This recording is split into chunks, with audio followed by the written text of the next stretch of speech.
Perkenalkan, saya Wesdita Stohang dari kelas PSPK 21D.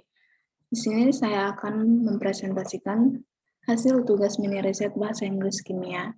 Saya yang berjudul Uji kromatografi kertas sederhana berdasarkan jenis kertas yang digunakan.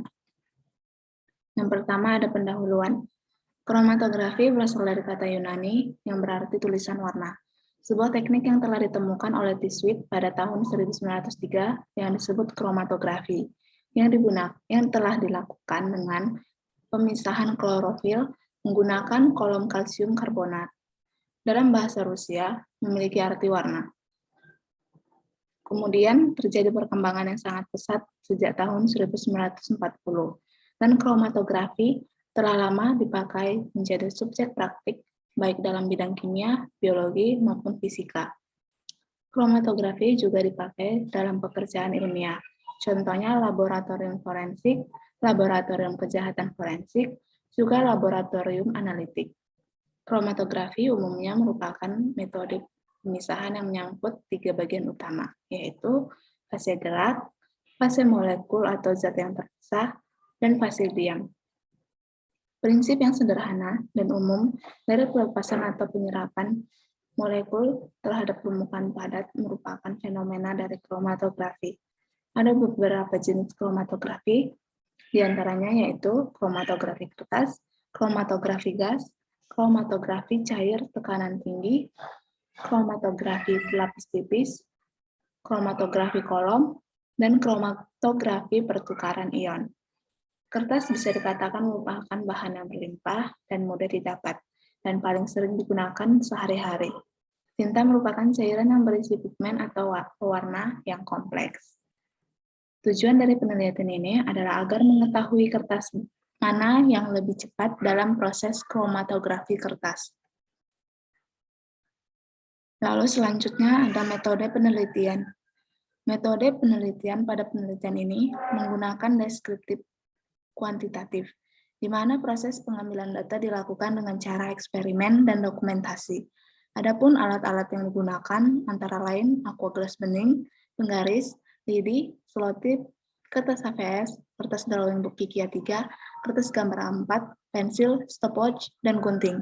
Dan bahan-bahan yang diperlukan antara lain spidol warna dan air. Adapun prosedur kerja yang dilakukan adalah dengan menggunting kertas dengan ukuran yang sama besar, yaitu panjangnya 7 cm dan lebarnya 3 cm. Kemudian diberi tanda dari tepi bawah dan atas 1,5 cm. Lalu menempelkan kertas pada lidi dengan menggunakan selotip. Kemudian menyiapkan 3 buah aqua gelas.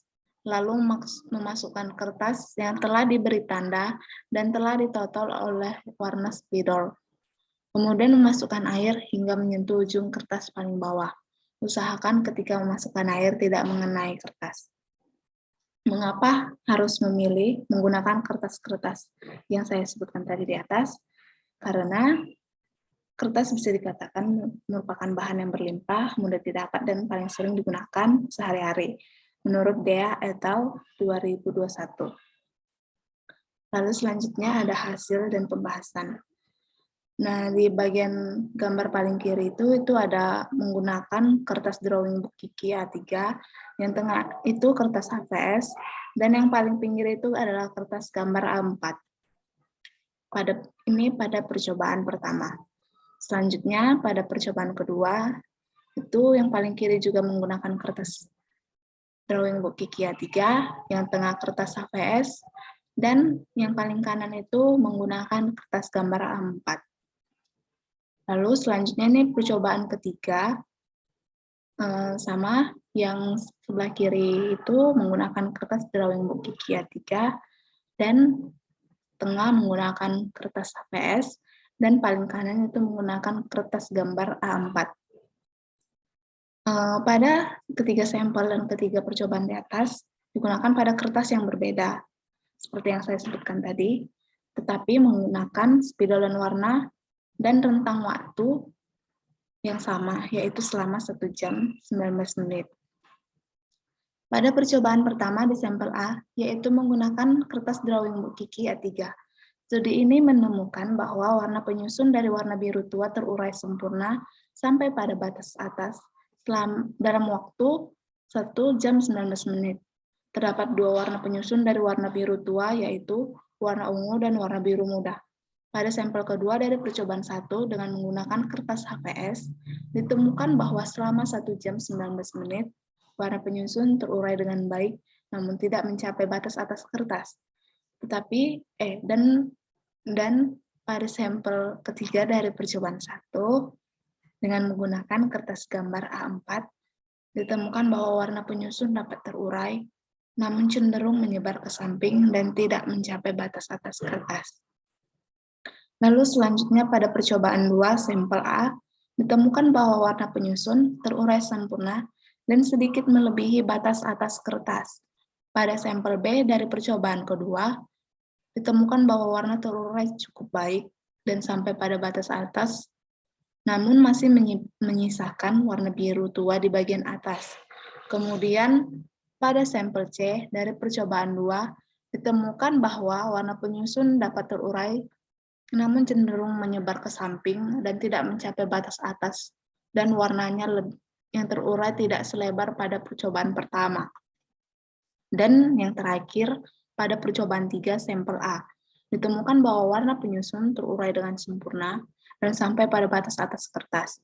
Pada sampel B dari percobaan 3, ditemukan bahwa warna dapat terurai cukup baik karena masih menyisakan. Mengapa saya katakan cukup baik? Di situ karena masih menyisakan warna biru tua di bagian atas kertas.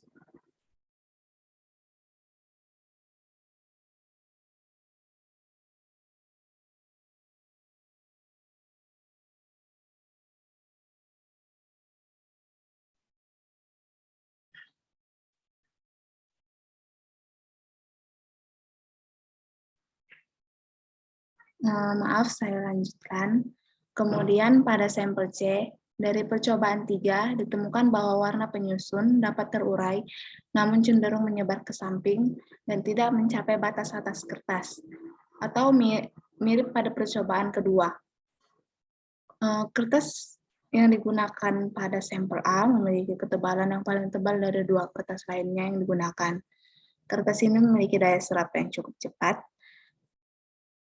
Kertas HVS memiliki ketebalan yang lebih tebal dari kertas gambar A4 dan lebih tipis dari kertas drawing book Kiki A3. Kertas gambar A4 memiliki ketebalan yang paling tipis dibandingkan dua kertas lainnya, dan dapat dilihat juga daya serap air pada kertas ini paling lambat dari kedua kertas lain yang digunakan.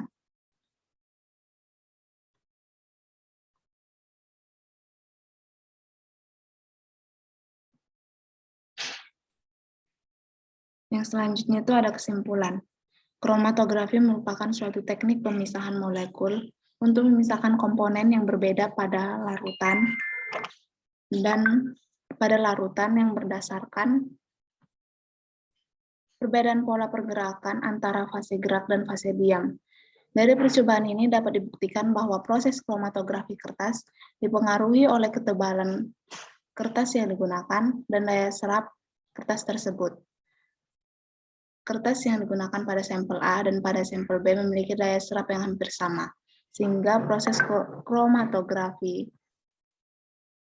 kertas yang menggunakan kertas drawing book Kiki A3 lebih cepat mencapai batas ketika proses berlangsung. Lalu disusul oleh kertas HVS, kemudian kertas gambar A4. Mengapa kertas pada sampel A lebih cepat dalam proses kromatografi? Jadi kemungkinan hal ini dipengaruhi oleh penyerapan air, seperti yang ditemukan oleh Cetrici dan Singh 2014 dalam Septia Ardiani, Handika Dani Rahmayanti 2020, penyerapan air terjadi melalui fenomena kapilaritas. Kapilaritas adalah kemampuan cairan untuk menembus ke dalam pori-pori halus dinding yang sudah dibasahi dan dipindahkan ke dinding yang belum dibasahi. Sekian presentasi dari saya. Jika ada kesalahan dan kekurangan, saya mohon maaf. Saya akhiri dan saya ucapkan terima kasih.